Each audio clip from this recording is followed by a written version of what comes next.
Bom dia, meninos! Tudo bem com vocês? Então, hoje na nossa aula teremos matemática, história e geografia, ok? Em matemática, nós vamos voltar aos ângulos. Eu creio que vocês perceberam que não dá para realizar essas atividades sem o uso do transferidor. Espero que tenham providenciado. Na página 27, nós vamos iniciar com o quê? Ângulos formados entre retas concorrentes. O que são as retas concorrentes? São retas que passam uma pela outra, certo? E também nós vamos ver sobre ângulos complementares e suplementares. Os ângulos suplementares são aqueles que, quando nós somamos as duas medidas dos ângulos, o resultado é 180, certinho?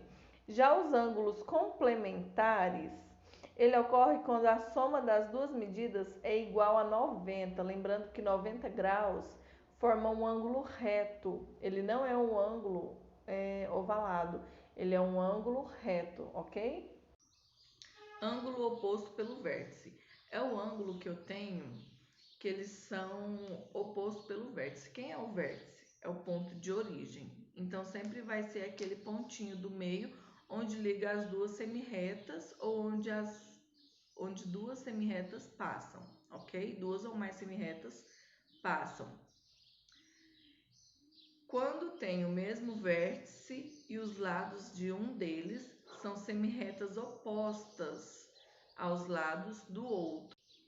Aqui eu tenho duas semirretas concorrentes, porque uma passa pela outra, certo? No meio, aqui assim, ó, eu formo um ângulo, certo? E aqui embaixo, onde está meu dedão, ó, eu formo outro ângulo. Quando os ângulos são opostos pelos vértices, é isso, é um ângulo de frente para o outro, certo? E detalhe, sempre que acontecer isso, eles terão as mesmas medidas, ok? Página 32. Ângulos internos e externos de polígonos. Lembrando que todos os polígonos são capazes de formar ângulos externos e internos, ok? Vou ler um trechinho do livro para vocês. Chamados de ângulos internos, os ângulos que são formados por dois lados consecutivos e que estão situados na região interna do polígono. Chamados de ângulos de externos, os ângulos formados entre um lado do polígono e o prolongamento de outro lado. Na página 32, nós podemos observar que o ângulo interno e seu respectivo ângulo externo são suplementares.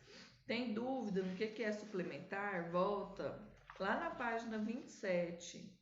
Ângulos suplementares e ângulos complementares. O que é um ângulo suplementar? A soma deles dá 180, ok? Em qualquer polígono, o ângulo interno e seu respectivo ângulo externo somam 180, ou seja, são suplementares. Então, aí no próprio livro já está te explicando que se eu somar o ângulo interno com o externo, vai dar 180, ok? Então, isso daí fica até fácil. Vamos supor que a atividade te dá um polígono e pede para você descobrir quanto que mede o ângulo interno dele. Você pega o seu transferidor e faz a medida do ângulo interno. E para você saber quanto vale o ângulo externo, 180 menos o valor do ângulo interno, vai dar o resultado, certinho? E os ângulos em polígonos regulares. No exemplo aí na página 32, eles trazem para nós o que? A pavimentação de um plano. O que pode ser essa pavimentação de um plano? Vamos supor que ela é uma rua de paralelepípedo. Lá em Pirinópolis tem muito, as ruas de paralelepípedo. Sempre um encaixadinho no outro, não é? Ou então até mesmo aqui em Anápolis. Nas praças nós temos o que? Aqueles tijolinhos retangulares, um ao lado do outro, certo? Então vamos usar isso como exemplo da pavimentação regular para você, pavimentação de um plano regular, para ter o exemplo aqui do livro, ok? Olha o que o livro nos apresenta. A imagem abaixo representa a pavimentação de um plano por um mesmo tipo de polígono, ou seja, ele vai usar sempre o mesmo tipo de polígono, porque um se encaixa no outro. É necessário que um polígono apresente algumas características especiais para que cubra completamente o plano.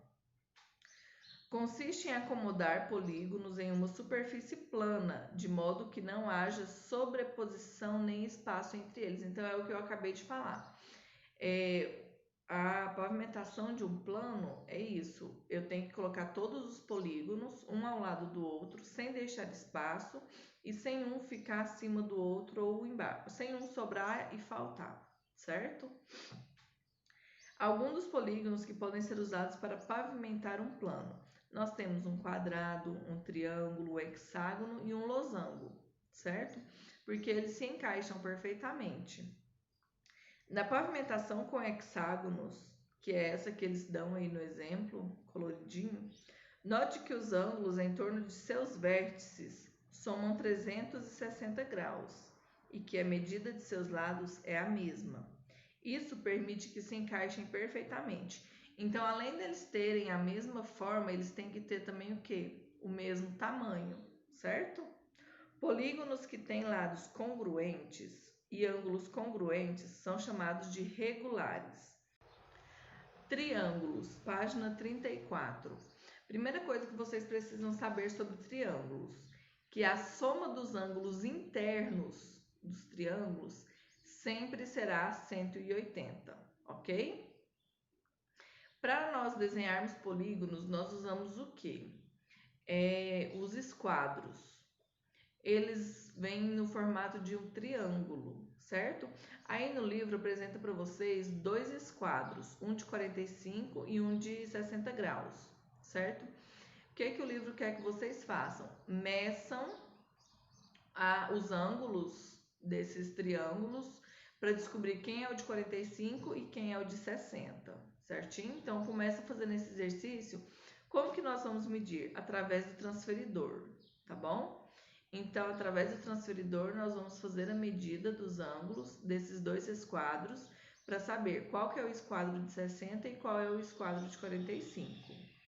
Agora, para pôr à prova o que eu acabei de falar, que todos os ângulos internos de um triângulo dão 180 graus, eu quero que vocês, além de medirem somente um ângulo para descobrirem qual é o de 45 e qual é o de 60 graus, aí no livro, eu quero que vocês somem todos os ângulos que tem nesses esquadros. Vocês façam a soma e descubram qual vai ser o resultado, tá bom? Na aula de segunda-feira eu vou perguntar para vocês. História, página 20. Nós vamos estudar o quê? Sobre o Oriente, que envolve Índia, China e Japão, ok? Na página 20 eu vou fazer uma breve leitura para a gente comentar, tá bom? Uma Ásia com várias histórias. A Ásia é o maior continente do planeta, tanto em extensão quanto em número de habitantes. Nela vivem mais da metade da população de todo o mundo. Esse continente abriga uma grande diversidade de povos, religiões, portanto, de culturas distintas. A variedade também se estende aos aspectos geográficos. Algumas das mais altas montanhas da Terra, os maiores rios, os mais extensos desertos, além de planícies, selvas e grandes florestas estão na Ásia. Então vamos pensar um pouco.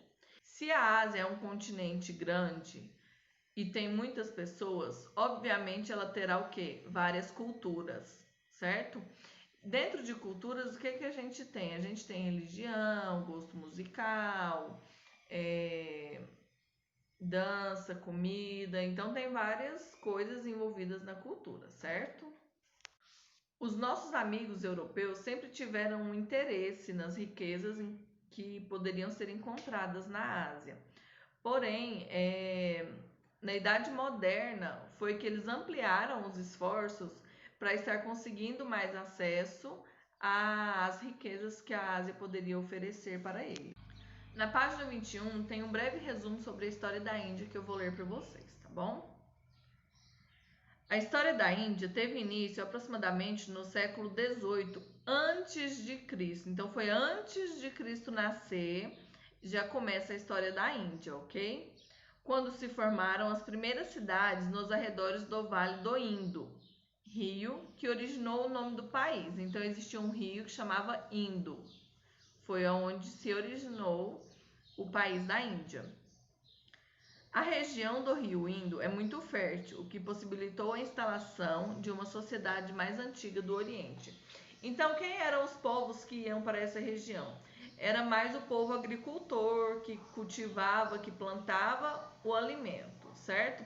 Porque como era uma terra fértil, as coisas cresciam com facilidade nesse local.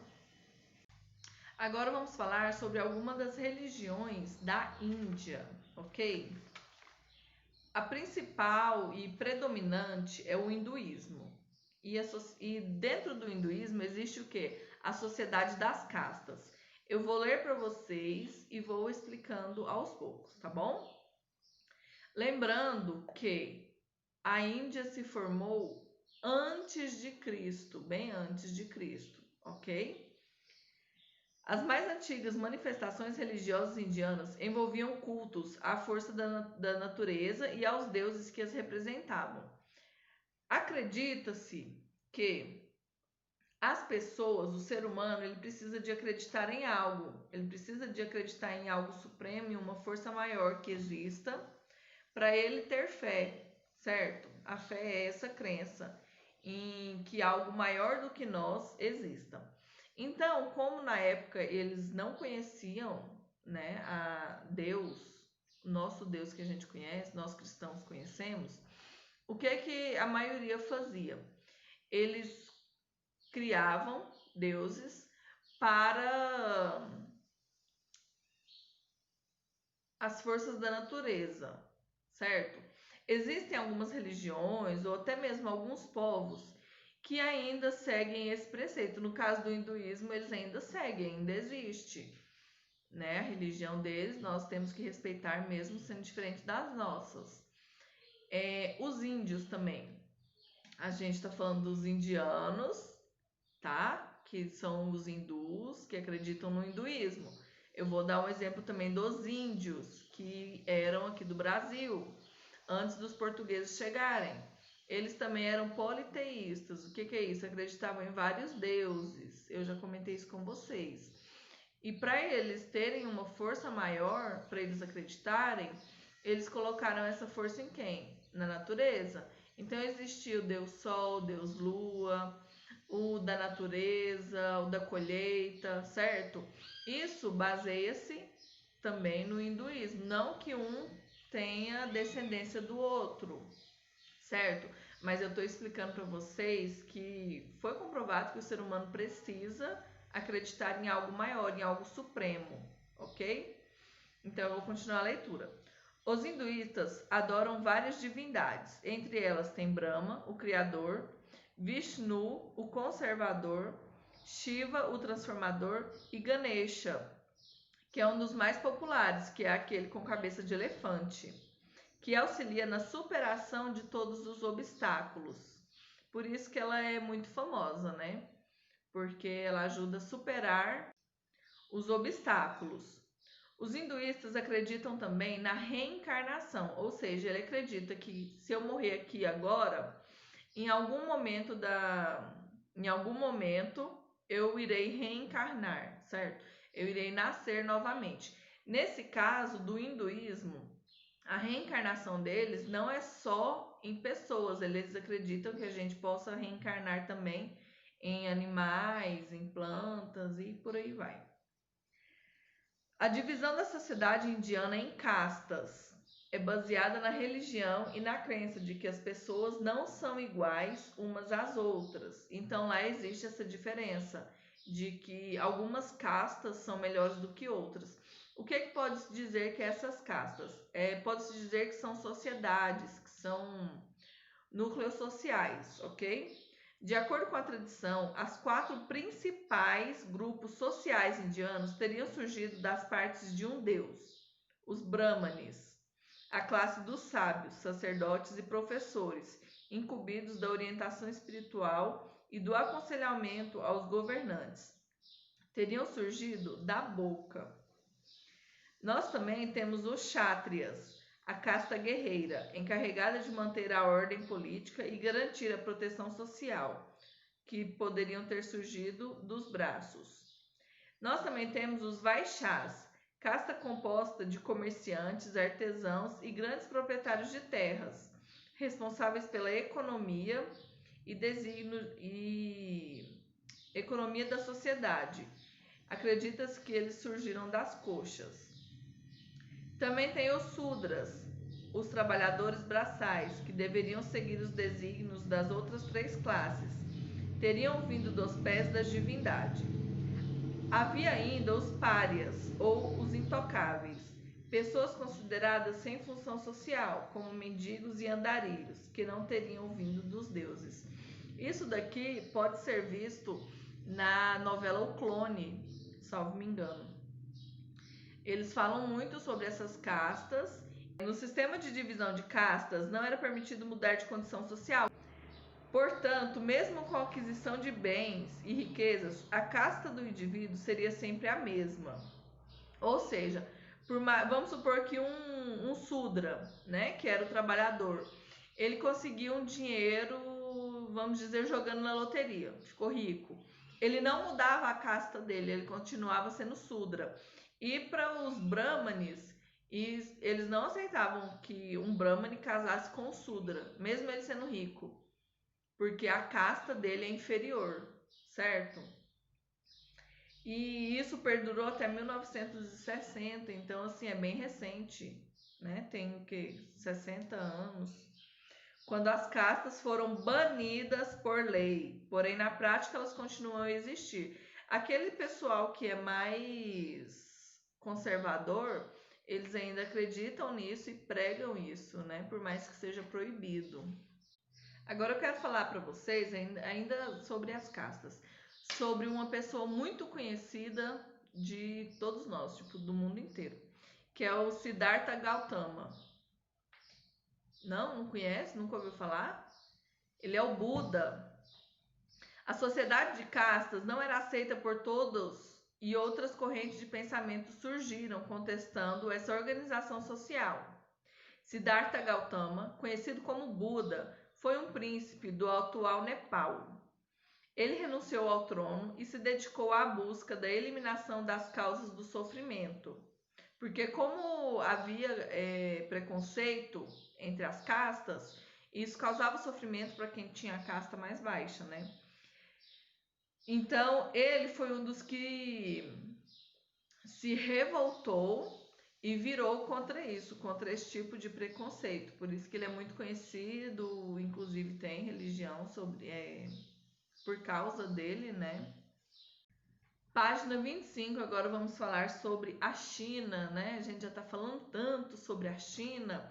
Agora eu tô gravando esse vídeo hoje, quinta-feira, e saiu um noticiário aí falando sobre frangos que chegaram do Brasil na China contaminados pelo Covid-19. Então, assim, tem muito assunto sobre a China, né? Mas vamos lá. Os primeiros habitantes da China fixaram-se às margens do Rio Amarelo. Não é à toa que esse povo é meio amarelo, né? A cor deles. Não é preconceito, tá, gente? Nem bullying em relação ao que tem acontecido. Mas eles têm a pele amarelada.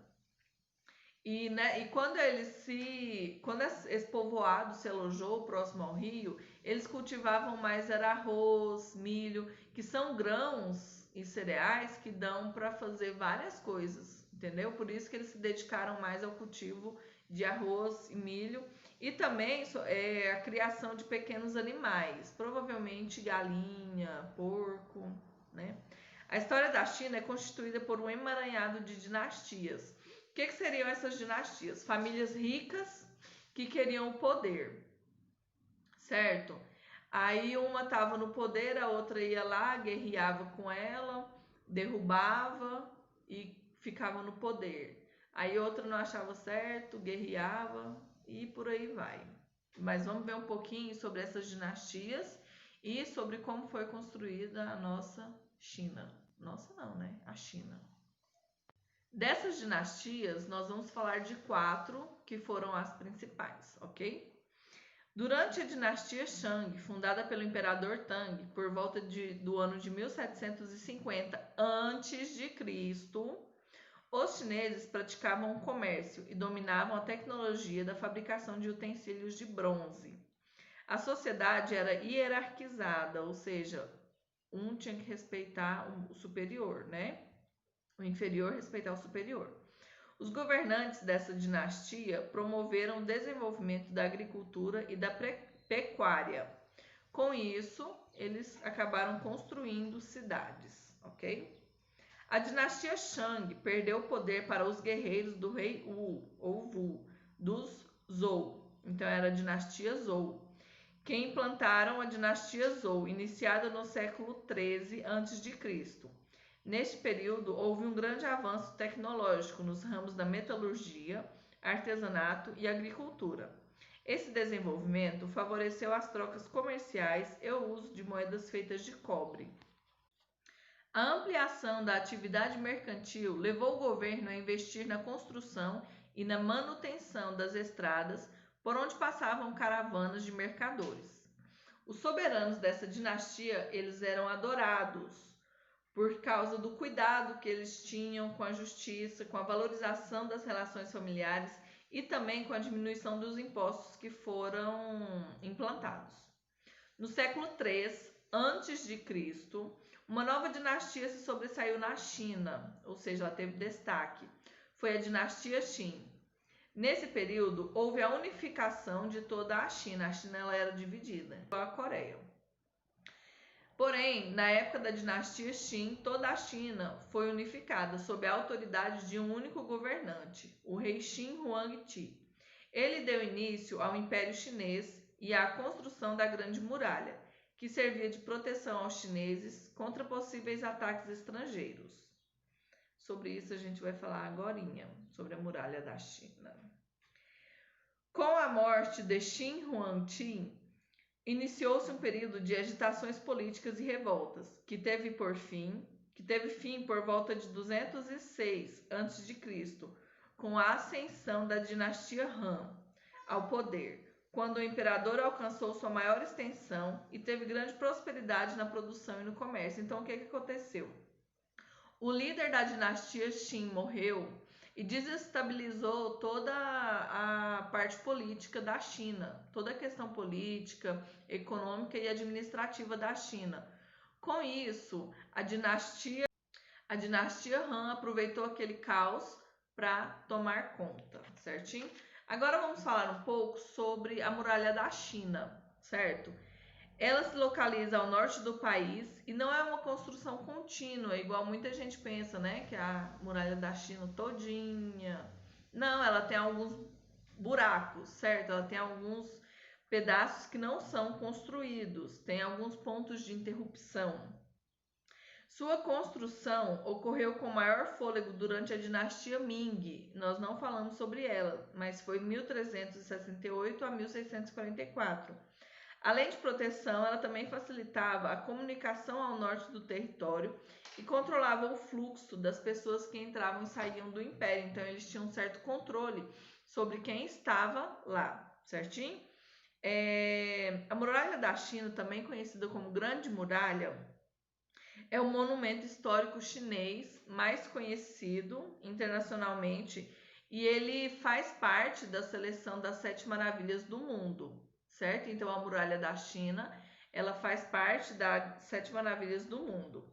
A construção de partes da muralha teve início antes do período imperial. Então, foi antes de chegar no império, tá? Então, foi na época das dinastias mesmo. Vou ler uma curiosidade bem interessante para vocês, que às vezes a gente vê nos filmes e pensa que é só filme, né? Mas não, realidade. Na página 27, vocês podem me acompanhar aí no quadrinho amarelo.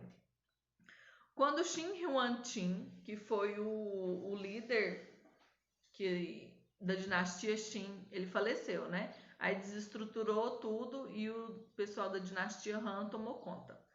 Então, quando ele morreu em 210 a.C., foi feito um túmulo monumental para ele. Esse local foi descoberto por agricultores em 1974, então tem pouquíssimo tempo isso. No túmulo localizado na cidade chinesa de Xi'an, foram encontradas mais de 6.000 esculturas humanas e de cavalos, feito de argila cozida, ou seja, a terracota, que representam o exército do imperador, composto de oficiais perfeitamente equipados, arqueiros e soldados a pé. As esculturas estavam ali para proteger a alma do imperador após a sua morte, certinho? Então, assim, às vezes a gente tem um filme, eu acho que é o da Múmia, que eles entram num túmulo e tá cheio de soldados, feito de barro, de cobre, não sei. Então, assim, realmente existiu, né? Isso é uma prova de que realmente essa cultura existiu. Agora vamos falar sobre a religião na China. Como lá tiveram várias dinastias, provavelmente cada dinastia impunha a sua religião, ok? Eu vou ler para vocês o que está escrito no livro e depois vou fazer um comentário à parte sobre o que está acontecendo na China nos dias atuais, ok? Religião na China. Durante o governo das dinastias estudadas, a China conheceu diversas religiões, muitas delas seguidas até a atualidade, como o taoísmo e o budismo, que teve origem na Índia. O taoísmo é a filosofia de Tao, segundo a qual há duas energias fundamentais no ser humano, o yin e o yang, que devem sempre estar em harmonia, o que se torna possível no meio da meditação e das práticas das boas ações.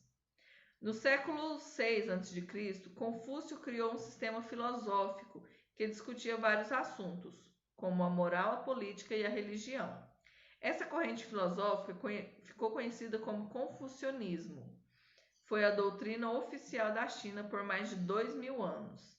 Nela não existem igrejas, tampouco adoração de divindades ou noção de vida após a morte. O confucionismo tem como princípio fundamental o ensinamento dos sábios, para que este seja um guia no caminho de todos os indivíduos buscam em sua vida, um caminho que leve ao equilíbrio entre a vida espiritual e a terrena. Eu não sei se vocês sabem, mas os cristãos, quando eu falo cristão, gente, eu estou falando todos que acreditam em Cristo e que praticam a fé que é pregada por Cristo, certo? Então, quando a gente fala de cristãos, nós estamos envolvendo tanto os protestantes quanto os católicos, todos que acreditam em Cristo, certo? E praticam essa crença, né? Porque não adianta só falar que acredita, né? Tem que praticar e colocar e fazer realmente o que Cristo pregava. Também os espíritas também acreditam em Cristo como nosso Salvador. Lá na China, atualmente, com esse caos, com essa pandemia, as pessoas que estão cristãs não estão recebendo o auxílio. Vamos supor, aqui no Brasil tem o auxílio que foi liberado, né? De R$600 a R$1.200, para quem for chefe de família. Lá na China também tinha esse auxílio. Porém, para quem é cristão, esse auxílio foi cortado. Foi cortado. Lá eles não aceitam, eles estavam fechando várias igrejas. Então, assim, e lá também, né, eles não vivem a democracia que é aqui, certo? Lá é tudo fechado, que eu falo tudo fechado em relação à internet. Internet, jornal, revista, só libera a notícia que eles querem passar, certo? Então, é um comunismo lá. Porém, para comunismo lá dentro, porque para exportação, para tratar sobre assuntos internacionais, eles seguem totalmente o capitalismo, né? Isso daí em relação de moeda. Mas em relação de política de convivência, é o socialismo mesmo. Comunismo, socialismo. Lembrando que o socialismo é a teoria, né? É o estudo e é o que está escrito no papel. E o comunismo já é a prática, certo? É a mesma coisa de eu querer fazer um bem com algo que é do outro. Vamos supor que eu quero dar um presente para vocês, que são meus alunos. Porém, eu vou dar esse presente se eu conseguir alguma doação de alguma empresa, certo? É mais ou menos isso, fazer festa com o chapéu dos outros, né? Mas bora lá. Vamos pro Japão agora. Japão. Os primeiros habitantes do Japão eram o quê? Eram povos caçadores e coletores, é claro, né, gente? A povoação do Japão começou há 11 mil anos atrás. Então, eles tinham que ser caçadores, eles tinham que caçar alimentos, eles tinham que caçar os animais para eles comerem. E eles tinham que ser coletadores, eles tinham que coletar, né, os alimentos que eles viam nas árvores, nas plantas. Eles cultivavam arroz também e fabricavam artefatos de cerâmica e de ferro. Esses grupos organizaram-se em pequenas sociedades de clãs, voltando-se para a China como modelo cultural. Na China tinha as dinastias, no Japão tinham os clãs. Já organizada sob o poder de um rei, a sociedade japonesa passou em 676 pelas reformas Taika, que visavam fortalecer o poder imperial diante os clãs regionais, por meio de complexa burocracia. A primeira capital e a primeira grande cidade japonesa, Nara, teve sua construção iniciada em 694. Nossa. No Japão também existiu o feudalismo. Lembra que a gente estava estudando feudalismo lá na Europa? Então, no Japão também existiu. E quando o Império teve uma queda ao final do século IX, as reformas Taika perderam força e o Japão voltou para esse modelo do feudalismo, com proprietários de terra atuando de maneira quase autônoma em relação ao poder central.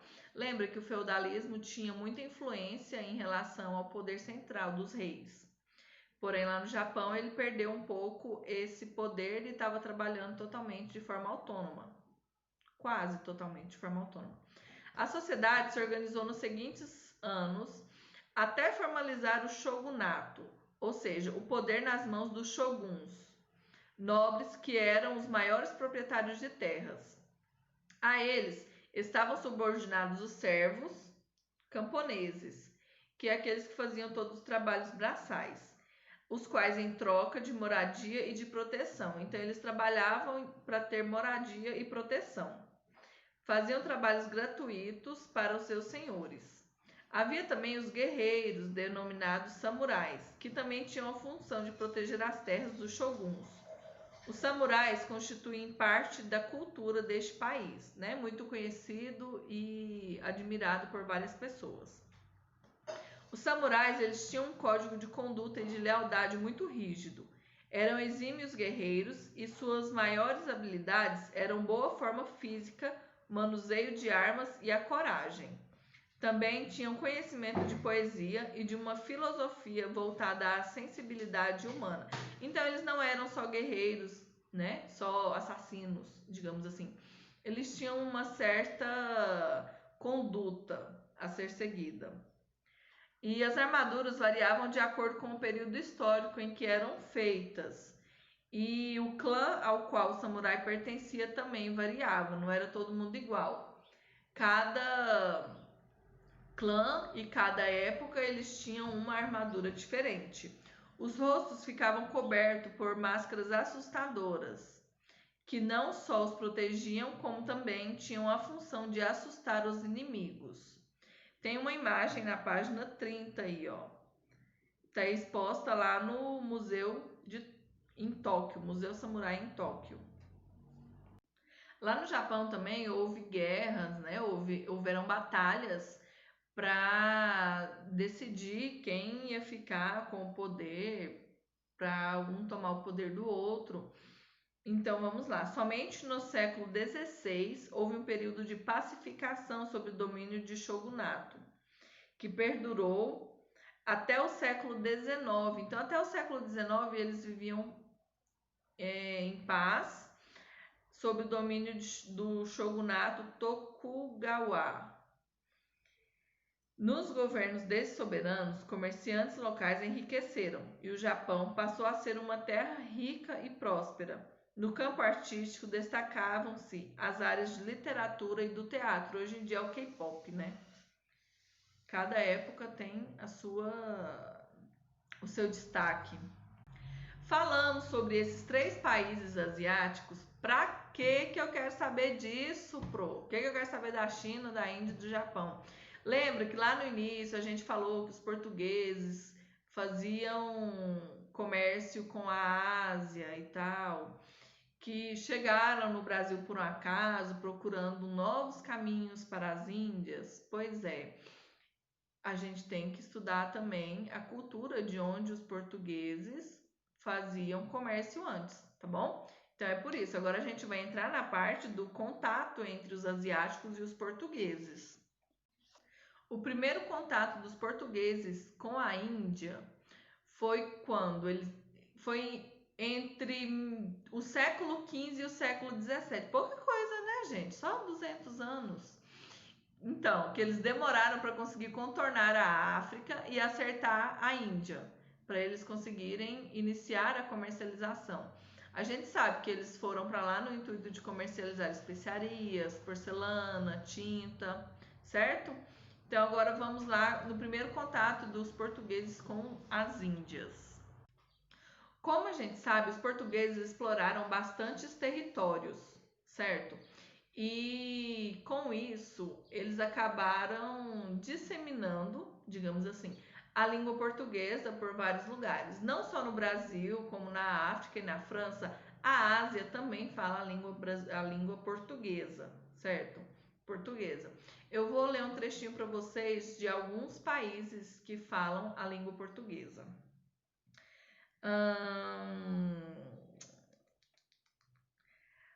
Angola, Brasil, Cabo Verde, Guiné-Bissau, Guiné Equatorial, Moçambique, Portugal, São Tomé e Príncipe, Timor-Leste. Esses são alguns países que falam oficialmente a língua portuguesa, certo? No entanto, em virtude da presença portuguesa em diversas regiões da Ásia, durante o período de expansão marítima europeia, existe um considerável número de pessoas que falam a língua portuguesa, mesmo que ela não seja a língua oficial de seus países. Ou seja, os países que eu li anteriormente, a língua oficial, português.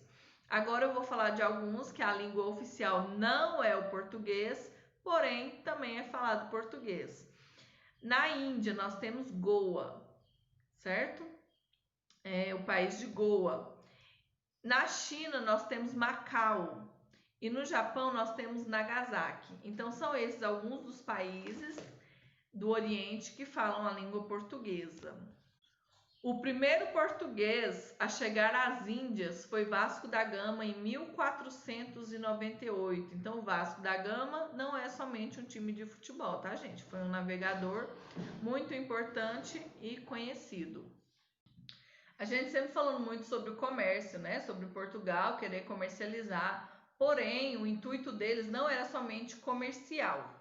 Além deles quererem expandir território, eles queriam também propagar a religião católica por todo o mundo, certo? Então, o objetivo deles não era somente comercial.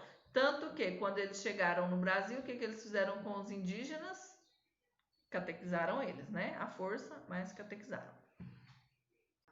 Gente, os portugueses eram tão abusados, eu vou até ler para vocês aí, na página 32 tem um trecho falando sobre a propagação da religião católica, como era feita. Eles impunham, era bem feio.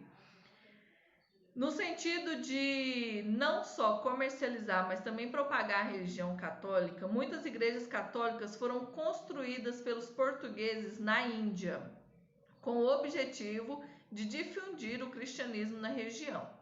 Membros da igreja participavam das viagens e realizavam missas nos locais conquistados. Então, quando os navegadores iam a outros lugares, eles não iam só, eles levavam também líderes religiosos, no caso, padres.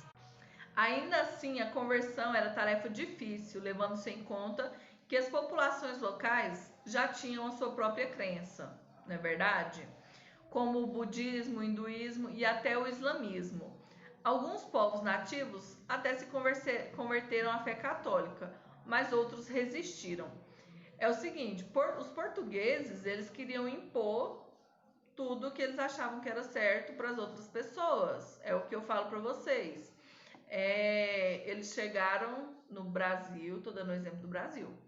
É a mesma coisa deles, de chegar pessoas estranhas na sua casa, entrarem sem a sua permissão, querer que vocês trabalhem de graça, querer que vocês sigam a religião deles, querer que vocês sigam a cultura deles, ignorando totalmente tudo que vocês já viveram, tudo que vocês já conhecem, certo?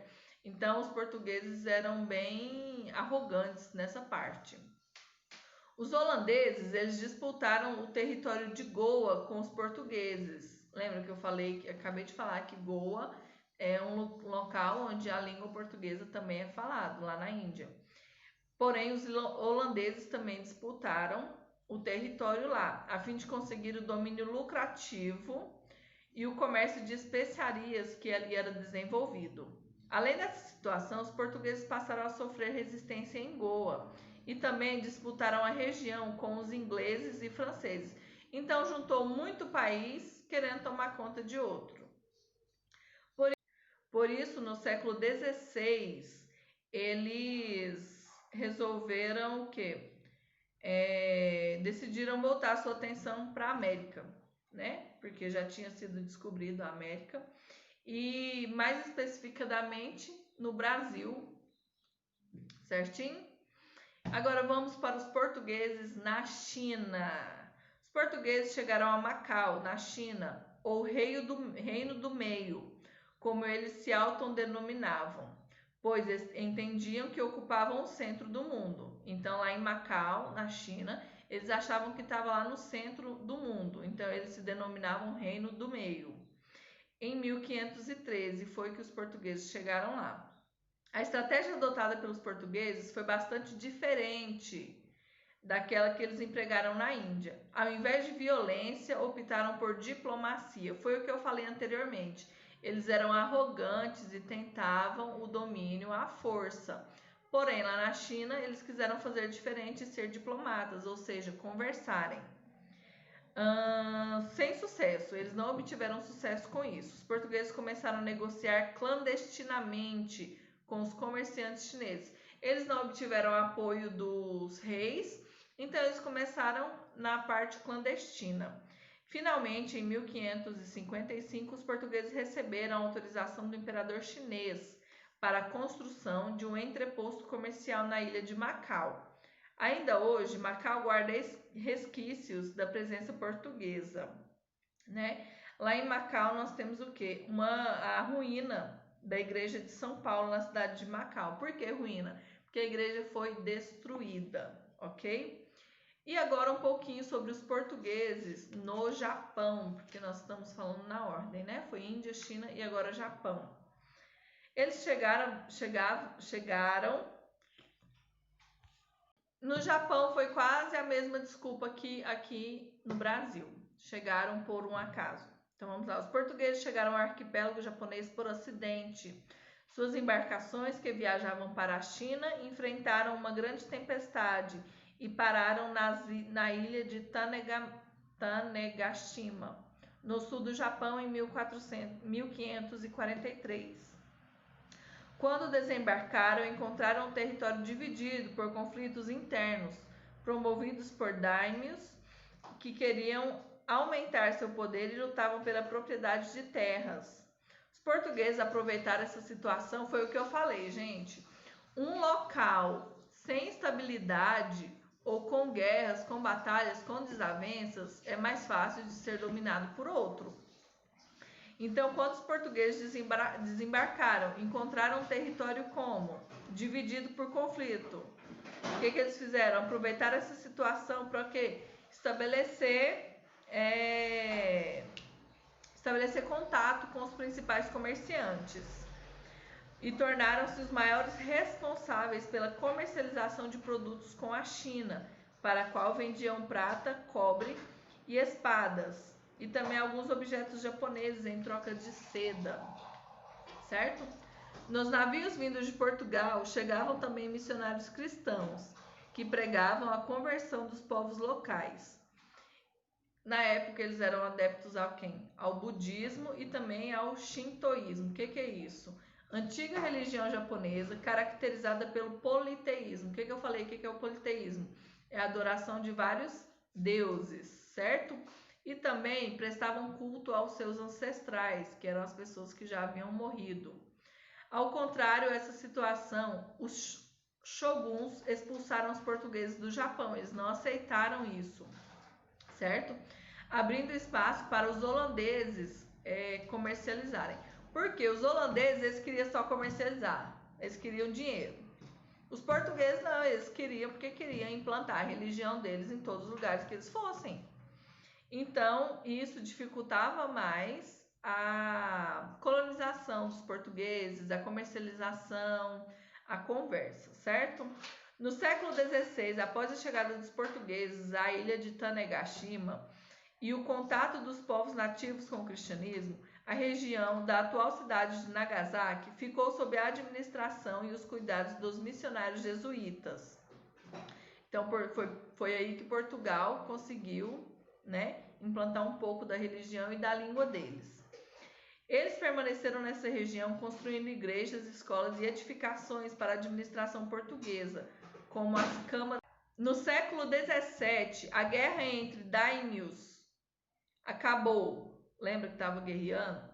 E em 1635, o shogunato de Tokugawa colocou fim à prática do cristianismo, estabelecendo a perseguição aos cristãos.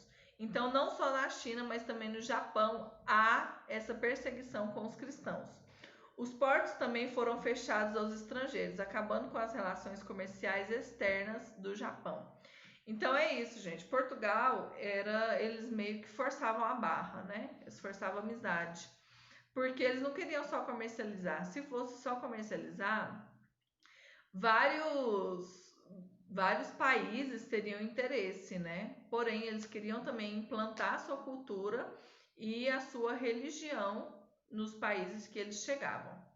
Então é isso, meninos, nossa aula de hoje. Amanhã nossas correções, tá bom? Estarei enviando o vídeo com as correções para vocês amanhã. Até mais, bom final de semana, tchau, tchau!